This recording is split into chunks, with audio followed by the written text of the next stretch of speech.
18 kasus virus corona varian Delta masih ditemukan di Jawa Timur berdasarkan tes whole genome sequencing pada Januari dan Februari. Sampel diambil dari pasien dengan rata-rata city value kurang dari 30 dan dicurigai terjadi klaster penularan. Selain itu, sampel didapat dari pasien dengan kondisi klinis memburuk seperti gagal napas serta saturasi oksigen dan tekanan darah yang menurun. Karena terinfeksi COVID-19, penyakit utama pasien kembali kambuh dan memperburuk kondisi klinis hingga ada yang meninggal. Selain punya komorbid, pasien yang mendominasi belum divaksin.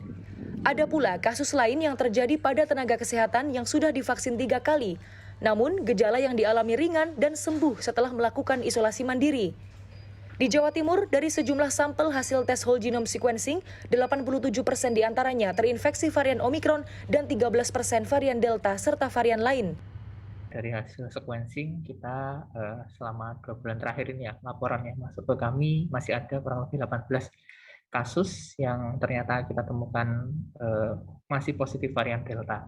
Tapi secara persentase, secara overall memang Omicron itu masih mendominasi 87%, sisanya 13% antara Delta atau varian yang lain.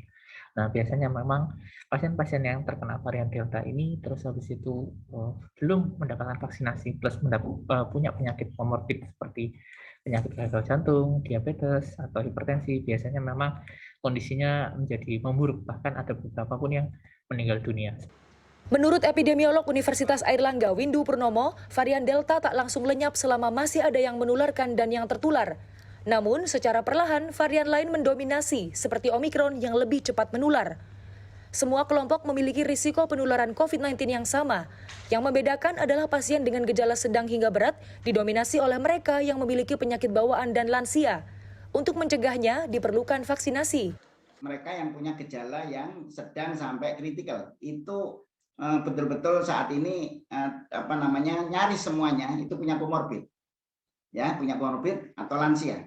Nah, jadi yang perlu kita tekankan adalah tadi semua orang harus vaksinasi. Makanya pola hidup bersih dan sehat itu penting gitu ya di masa apapun ya, terutama mereka yang punya komorbid.